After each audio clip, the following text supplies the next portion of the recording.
Maayong adlaw kaning tanan ani na subita kini ang inyong ato ang programa sa TV Apolia Punto Argumento gipanguluhan ug gipangnahan sa Lay Catholic Apologist International. Sir Argeseno uban ko ninyo sa kadali lang nga panahon aron na panagisgot sa mga butang nga may kalambigitan sa atong pagtuong nga Katolika. So karon na atay tagaan og reaction actually message sa kuha or gipadala ni sa kuha kining maong gitawag og video kay lagi ko no video reaction daw ni sa ato adong reaction dito sa gitawag og katong reaksyon nato kang Pastoy Bacalares nya samtang nagtan-aw ko sa reaksyon aning maong tagitaw og tawhana nagkatawa ko nganuman kay patig yung laina nila sa kuha pag mayong kog pastoy normal man gyud na nga mayong kog pastoy nganuman tungod kay di man tinuod nga pastor kay ang tinuod nga mga pastor sumala sa balaang kasulatan mga pari man.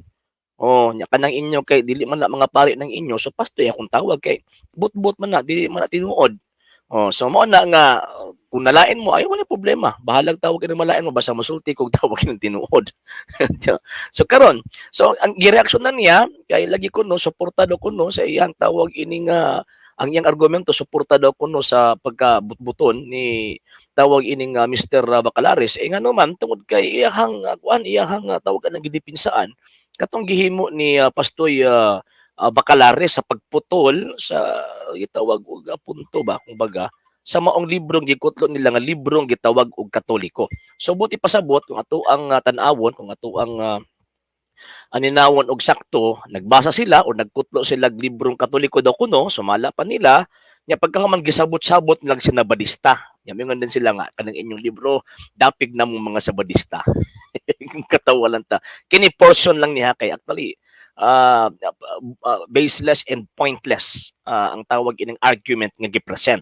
So dili lang kumukuha sa tipik lang ngano man kay gusto nako ba nga tudluan ni ngano man kay ini mo mga tawhan naman good kanang lisod mo kay magpamao-mao ta ba nya pagkahuman di bito takasarang sa dagan sa gitog argumento niya kung sa kung ipugos ninyo nga ingon anang inyong tawag ang presentation gihimo ninyong katawanan ang inyong kaugalingon. Okay, sige ato aning kuan ato aning tagaan og tawag ining reaksyon kining iyahang mga puntog iyang gihatag nga mga argumento. Okay. Okay. Before ni ini higala igsoon, na dahil kining isyo, kining gikagubtang sige jud nilang tag sa kuha. Kining libro ra pud sa Katoliko nga ilaha jong gipasundayag nga giputol kuno ni Pastor Chris Bacalares. Ngano wala di ay giputol. Nga kung tinuod nga wala ninyo putla ang maong gitawag og sentence nga gikot ni Pastoy Bacalares ang nabutang din naapay kasunod nga conjunction end. Coordinating conjunction end nga nang nabutang din sa maong gitawag og phrase nga nag-connect sa duha ka phrase nga same ang iyang value or equal ang iyang gitawag og value or equal ang iyang gitawag og point ba kung baga. So manong may ngumtagi putol nga naman kay wala may period na butang dito nga ang pasabot na end of the sentence na kumbaga. So manong may giputol o gingon nato nga tawag ini giputol nga naman tungod kay gusto lang ninyong ipakita nga kini among ang tawag ang argumento kay nito man magkagsabat ang early Christian so diha lang kutob dili. So kay wala may period na butang so wa man nyo tiwasa so ang pagsabot nato ana is giputol. Nganong giputol man? Manang dili man i-continue gitawag og pagbasa ngano man kay mapangka man mo. Mabuko man mo sa inyohang gitawag og mga but-but. Sige, continue na to. Pero kung ibong lantawon, ang punto diha, mismo ang inyong libro higala, wala ning laban ninyo. Iya tira, amo ano ang libro wa nilaban noon na mo? Sure ka? Sure ka nga ang amo ang libro wala nilaban na mo? Sure gyud ka? Sige daw, ato daw continue to ni iyang but-but. Kay atong basahon gali ni, atong basahon. Paluna na sige daw. gamay. Sige daw. Sabi ni mga tawhan ka perting luuyag yun. Atong basahon. Sige, ato ang tawag ining padakon ni iyahang kuan. Padakon nato ni iyahang tawag ining unsa na kining iyahang video. Sige, diri lang siguro nato ikuan. Okay, padakon Higala tani. igsoon. Early Christian probably observed the Sabbath Saturday. O, di ba? Diha pa lang daan, kung diha sila muhunong, ang ilahang presentation, gibutangan nila og tawag ining period. gibutangan nilang period. Which is, sa tawag ining original nga nabutang sa tawag ining nga dokumento, ang original nga nabutang sa dokumento is walay period. Dili ka pwedeng tawag ining muhunong sa maong nga gitawag og dokumento. Tanawa. Tanawa ng ilo na kanang nakayelo. Early Christians probably observed the Sabbath on Saturday, and so kining conjunction nga and, kining coordinating conjunction nga and, naga-connect ni sa duha gitawag og tawag ining ka phrases nga gihatagan og pahimugat sa gitawag og writer nga same value siya based sa experience og practice sa unang gitawag og mga Kristiyanos. Walay period diha para inyong ihunong. Walay period. And at the same time, kung ato ang tawag ini tanong, ang ibabaw ana, Christians follow the command to keep holy the Sabbath on Sunday. But the Sabbath and Sunday are not the same day for everyone. So, buti pasabot, ang major premise sa gitawag og writer kanang The Catholic Faith Handbook, naghatag siya og pahimugat nga ang mga Kristiyanos naga-observe og Sabbath sa panahon sa gitawag og Sunday. Nya kanang Sunday ug Sabbath sa mga Hudyo dili siya the same day. Mo nang iyahang gipahimug-atan ang duha ka gitawag og practice. Una, nya ang early Christians probably tawag ining di nga perfectly makaingon sila nga nag-observe gyud, pero probably sabi ingon nila probably observe the Sabbath on Saturday, and napay next continuation kung baga nga same ang iyang value and gathered the Eucharist on Sunday. So buti pasabot na ay gihatag nga pahimug at ang writer nga ang unang gitawag Kristiyano kuni adto. Syempre kay balaod na sa mga Hudyo, mo nang mo connect mo musulod sila sa sinagoga, mo observe sila sa adlaw nga gitawag og Sabado, adlaw ipapahulay. Pero naa sila og galingon nila nga adlaw igsisimba mao nang Sunday Eucharist. Mo ni point sa gitawag og libro. Mo nang ayaw gitawag og putla. Ayaw putla nga man kay mahimo mong kataw-anan ana. Sige, continue. Early Christian observe the probably Pataka lang naa na gani niya, gibasa na gani niya. Nya pagkahuman giusab, ayun pag nagpataka lagi yawit. Pataka lang yung yawit. Tanawar nagkabuang-buang. the Sabbath Saturday.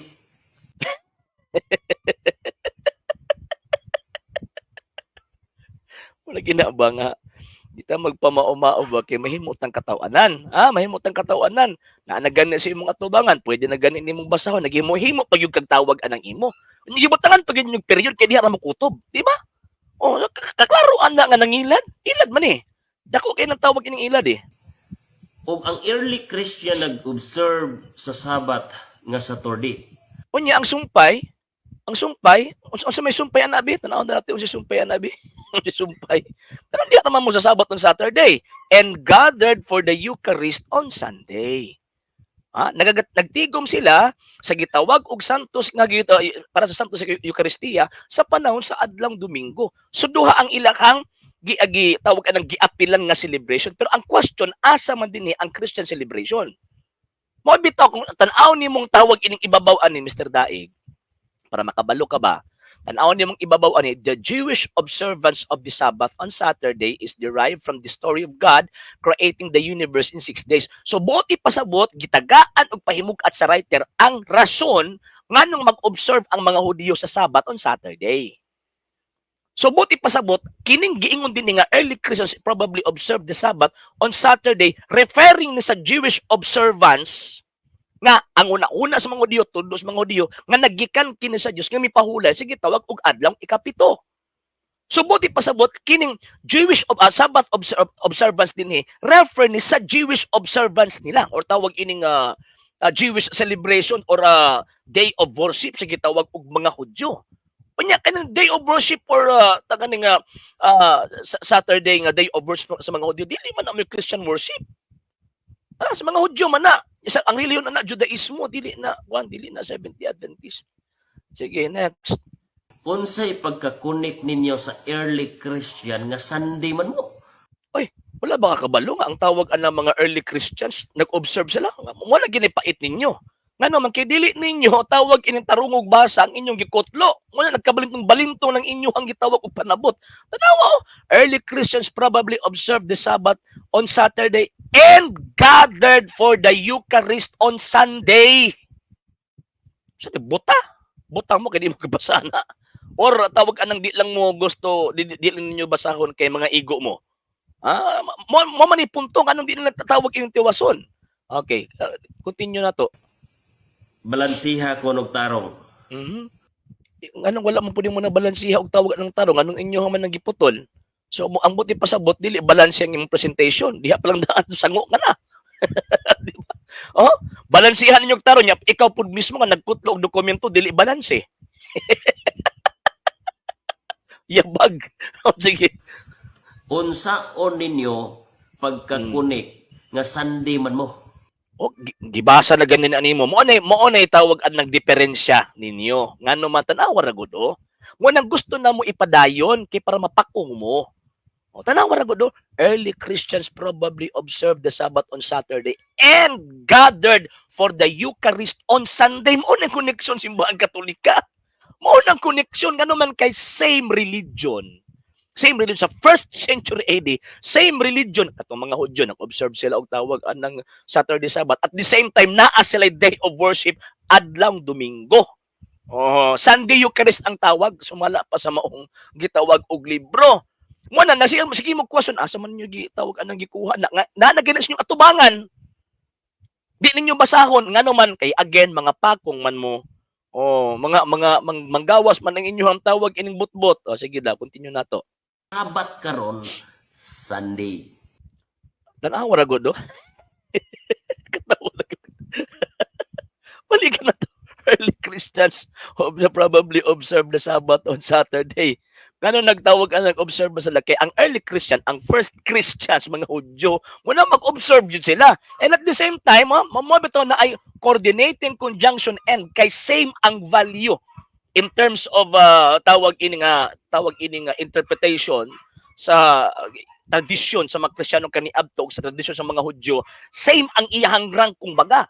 Musulod sila dito sa sinagoga, musimba mo tawag mo simba manudlo sa dito pagkahuman na pagka Domingo mo na ang ilang adlaw sa simba. Mo tiwasa lagi kay para matubag na inyong gitawag og pangutana. Saturday.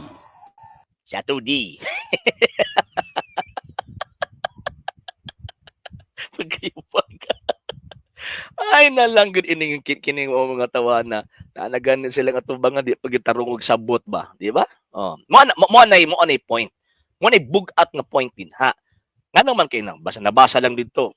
Okay na mi ani nga diha lang tawag ini nga phrase, di ka matinud-anon sa imong pagkutlo. Dili ka balanse sa imong pagkutlo. Imong giilad ang mga tao nga naapa unta ipadayon nimo pagbasa pero wa nimo padayon na pagbasa. Dili pa man human ang tawag anang phrase sa word nga tawag ini nga Sabbath. Dili pa wala pa na human ang phrase didto. Kundi napay continuation man bato again ha, gigamitag coordinating conjunction and nato ang tan-awon sa definition, kung tan-awon nato na coordinating conjunctions connect two equal words, phrases or clauses. So, kining kining phrases nga ang gitawag og mga Hudyo probably observed the Sabbath on Saturday and at the same time mabuto na ay conjunction and at the same time muadto sila, mag-gather sila sa Sunday Eucharist. Mo na punto Mr. Daig. Reading without comprehension delikado na ha. Delikado. Giputol daw. Kaya gano kay wala. Oh. Okay lang unta og after anang word nga Sabbath din ha, kanang punto ninyo na ay period. The fact na wala na period, o si tawag di mo ana. Kung dili putol, chap-chap. Kung namakak daw. Ay kaklaroan ng bakakon. Anong wala man ninyo tawag ining gi-continue? Kung tinuod gyud mo sa pag-present sa inyong gitawag og argumento. Ang punto diha nga ang inyong libro mismo ning tanggal sa inyong argumento. Oy, disbalanse. Wala mo tanggal sa among gitawag og argumento. Nga naman, tungod sa hinungdan gi-present sa gitawag og maong libro ang duha ka matang sa gitawag og day of worship sa panahon sa early Christians. Og nituo mi ana. Mo biton ni supersede ang Sunday Eucharist instead of day kining Sabat ningon ni supersede man ngano man kay nakasabot ang early Christians nga ang kining gitawag og Sabbath observance Jewish day of worship na dili na Christian day of worship. Sige. Public. Ah. Ha? Unya, kamo nga nag-claim nga successor by the apostle, Ano? Successor by the apostle? Wala mi nag-claim ay titulo. Nabi history. Dili mi pareha sa inyo nga kargado og history. asa naman nga successor ang early Christian observant mismo inyong libro nagpamatuod. Tiwasa lagi. Kaya para masamtan lagi nimo. Tiwasa ba? Tiwasa. Mabit nga daghang mga libro sa mga Katoliko, hindi lang kay Katoliko ang kasaysayan nga ang Sunday ni supersede. Kasabot ka ang sige tawag og ni supersede. Ha? Ni patigbabaw ba? Ni patigbabaw kung i-compare dito sa Sabbath observance nila. Nga naman kay kasabot sila nga ang Sabbath observance sa mga Hudyo na dili na reperado sa mga Kristiyanong Katoliko. Wrong. Wrong. Sige daw. Oy. Ha? Unya, kamo nga nag-claim nga successor by the apostle, asa naman nga successor ang early Christian observant mismo inyong libro nagpamatuod. Tawa ko niya. Buta ba gyud tinuod mo o unsa man kabao ba gyud mo basa o nagpakabuta lang gyud mo? Di ba? Inyong i-insist nga ang early Christian nag-observe og tawag ining Saturday Sabbath. Nya pagkahuman di ninyo sumpayan nga after the Saturday Sabbath mag-gather sila pagka Domingo. Sunday Eucharist. Yabag. Yabag yun. Yabag. Sige. Kaya di magud mo mutuo og Biblia. Kasi nagsulti nimo nga di mo tuog Biblia. Igo ra gani mo tawag ining nanghulam niya pagkahuman pasanginlan pa ninyong inyong gihulaman nga di mo tuog Biblia. Niyabag again. Dili ta sa inyong libro. Ay tira. Unya pagkahuman pag mubasa mo sa mo ang tawag ining libro, gisabot ninyo na og sabot nga Katoliko o gisabot-sabot na po nagsinabadista. Pala sa argumentum ad verecundium na. Unya ang inyong isyo giputol. Kaya nga no, wala di ay. Nada na period din na para ingnon ni mga dilipot giputol. Wa milabot anang inyong claim nga matud pa ninyo Sunday observe Eucharist, ano? Disbalanse. Di ba ingon nimo? Ingon nimo dili pa lang dugay kinahanglan nimong balansihon. Disbalanse na. Dili balance ang imuhang gitawag og presentation. Kung dili balance ang imong presentation, half truth ang imuhang gipresent. Kung half truth kauban na nagbutbut, kauban na nagbakak. The early Christian probably observe the Sabbath day Saturday. Unya ang sumpay ganun di mo kinabasahon. Ang sumpay? Nya kanang ubos. Sige daw. We don't care sa inyong We don't care. So we don't care niya pagkahuman nagkutlo-kutlo magbiblia. Kading dokumentong Katoliko nga tawag ining kana nga press wa mo'y labot. Kay kanang inyohang tawag ina magustuhan ng inyong basahon. Fallacy of suppressing the facts na. Palasyos na, Mr. Daig. Tanang mga sabadista, wa mo mauwawani ng aning klaseng argumento. Gawas ka nakakomit og fallacy of argumentum ad verecundium, nagsabot-sabot na dili man kamo ang authority nga mosabot anang amo ang libro. Gawas ka gihimo og sabot-sabot ninyo ang among libro sa nabadistang pagsabot. Wala pa gyud ninyo tiwasa. Kay gusto lang ninyo mabasa katong inyong gustong basahon. Suppressing the facts na. Di ba? Illogical na. Nya sumala pa ni San Pablo sa gitawag og argument kinahanglan sensible and at the same time logical. Yang problema ay kining maong tawanan, dili man ni logical ang iyang argumento. Liwat ni Pastor Bacalaris. Dili logical eh. claim. Kay ang Wala man mitawag ang nag-claim. Historical man na. Di man mi pareha si inyo nga puno og story. punto diri higala igsuon nawad agpako ang inyuhang mga claim nga Domingo. Hindi lagi nimo na basahon. Dapat basahon nimo. Para tawag ana makita nimo ba nga oy nagpabilin gud ay ng pakuag gihapon. Ngano man the early Christians probably observed the Sabbath on Saturday and gathered for the Eucharist on Sunday. Saan man na nimo ron? Niyang bag magud na. Kana magkutlog-kutlog tawag kini dokumento ba nga dili bitaw tiwason pagbasa. binuang na. Kung sa kuan pa na ba, kung sa kuan pa na ba binakak ba. Yan kabalo biat na nga ang amahan sa bakak mauning gitawag og yawa.